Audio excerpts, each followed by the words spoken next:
Hurmatlı işker bekendişler. Adım Barut Papanov, Moskvada Nur kompaniyasını yetekleyim. Ошондой Tor kanal учредитель olan. Bizden bir kampanya ilişki var Moskvada. Adı Nur, keçir koyuşlar Kırgız bolgondan keyin өзүбүздүн бренд кереген экен го бардыгыбызга чыккан баарыбызга айтып атабыз бренд депчи мады кээ жерде айтып атпайбызбы ошосуңары Москвада эмгек бюрократтарыбыз көбөйүп жетти, 1,5 миллионго жакын эмгек бюрократтар кызмат кылышат. Буларга ошо Нур деп көрсөтүп фирманын аты Нур койгон. Эми Нур компаниябыз көп тараптуу иштер кылат. Анын алдында гез чыгарабыз, Нур реклама деген гезибиз бар. Ошондой эле жаңы мекендештерге баягы учет колгоо боюнча чыгабыз. Ишке уруксат алып берүү кызматын кылат.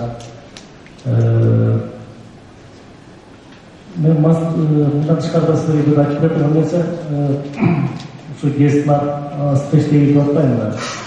Biraz Moskvada Kırgızlar turuna aytып кетсем, кошумча кылып 10 чакты коомдук уюм бар Москвада. Алардын 4-ü ресми. Ошондой эле коомдук уюмдардын ичинде аксакалдар кеңеши бар. Кандай бир маселе болуп калса да аксакалдар кеңеши чечет. Ошондой эле аялдар кеңеши бар. Бул дагы кыз келген проблема болсо, бул аялдар кеңеши чогулуп чечишет. 5 шакты кыргыздардын ачкан медцентри бар. Мындай айтып кетишим керек. 20 жакын кыргыздар ачкан кыргыз кафелер бар. Ошондой эле Москвада чыккан 3 кыргыз гезити бар. Булардын бири Нур реклама биздики, 2,5 жыл болду чыкканына. Бирге ошондой эле Бекенчил жаш.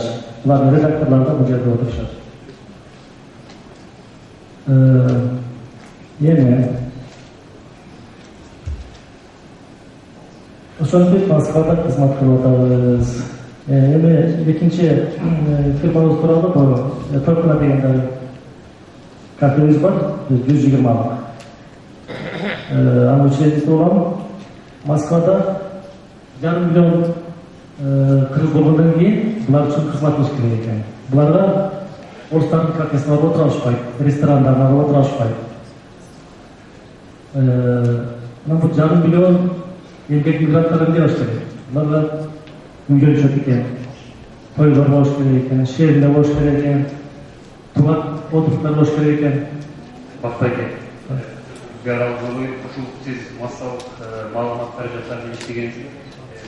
Сизге дагы бул тууралуу тиешелүү. Ушул Москвада Россияда кыргыздар, стандарттар көп болуп атпайбы? Эми бул жакта көп баягы жүрөктү ээречиткен окуялар болуп жатабыз. Анткени бул улардын баары жаш балдар, жаш бул ошол жака барып тез жолдордо жүрүп кыйынчылыктарга кабыл алышпайбы? Ошол жерге ошолорду үгүттөөгө, ошолорду бир насаат болуу, бир ошол жолдо бир кандай иштейсиңер, ошол масалы газеталарда ошондой макалалар чыгабы? Ошол жагынан кандай иш аракеттериңиз бар? Ошону бир айтып кетсеңиздер. Ошондой эле гезитибизде Иман деген рубрика бар. Иман деген рубрикада атайын Москвадагы жашоо турмуштарды чагылып атайын жазып турабыз. Бул үстүндө биз эч кимдин да ушушпайбыз. Коомдук уюмдарда иштешебиз.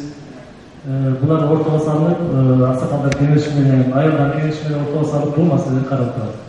Бул жардам турабыз. Ошондой эле гезитибиздин ичинде да кичине маалымат берип кетсем, эмгек мигранттарыбыз жерде жүрбөйт, маданият иштерде кылып атабыз.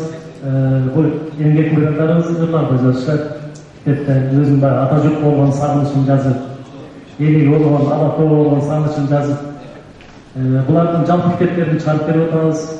Мындайча айтканда, Москва тарыхтары адабий клубун ачтык. Бул Москва тарыхтар адабий клубунда 300-400 жакын киши бар. Бул жолу Москва тарыхтары экинчи жыйнакталып келип жарык көрдү жакында. Ошондой эле 8ге жакын жаш акындарыбыздын өзүнчө китептери жарык көрдү. Анан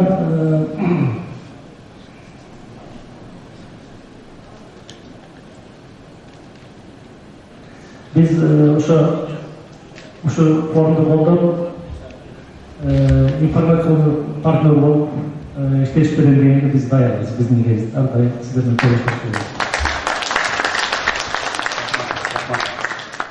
Дагы айткыда турган нерсе, мүмкүн болсо мына мекемелештерине, ишкер мекемелештерине сунуштар менен эгер биз чет жактарда иштесек, фирма ачсак, ошо кыргыздын брендин көтөрсөк. Мисалы Москвада Чакана деген ресторандар бар.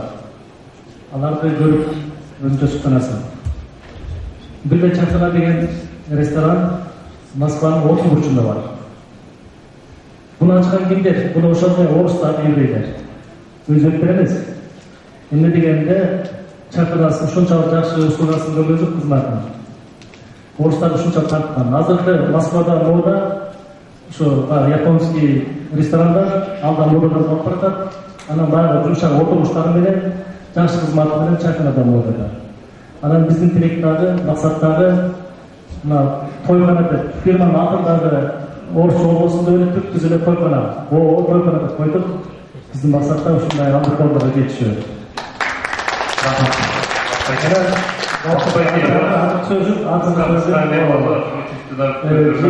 Сіздерге сунушка турган азыр айтып атпайбы, 1,5 миллионго жакын кыз бар депчи. Москвада эмне иштер сунуш кылышы мүмкүн. Мен ишкер мекемелештерге сунуш кылмакмын. Москва областарында бул 1,5 миллион элге 10-15 кафе жетишпейт. Мисалы, кафе ресторандар жетишпейт. Мүмкүн болсо капитал вложение кылып Москвага келсеңиздер болот. Бул бир. Экинчи медклиникаларда жетишпейт. Медклиника урсаңыздар болот. Анан микрокредит фирмаларда ачсаңыздар болот. Мисалы, булар элдер азыр талап да. Мына бир нече жылда сиздерге мисал айтып кетейин. Өткөн жыл ичинде Москвада Гөлбулак деген микрокредит фирмасы ачылды эле. Бир жыл ичинде Россиянын 80-85 жеринде фирма офис ачты. Демек, мындай жетишкендер болот. Анан сиздер айтып бере турган сунуштарым бар. Бул сунушум форум туралы болмок. Бул бизнес форум эмдики жылы ким өткөрөт? Жана кайсы жерде болмок? Мисалы, кандай даражада болмок? Кандай программаны келмекчибиз?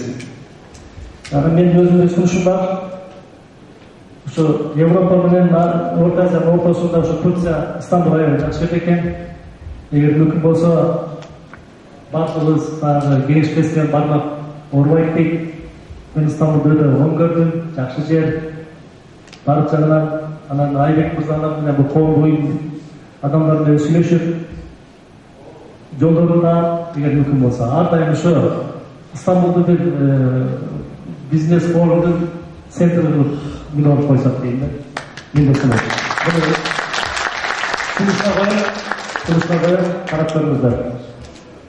Коом буюлда Айбек жана ушуну колдогон жигиттерге чоң ыраазычылыгымды билдирмекмин.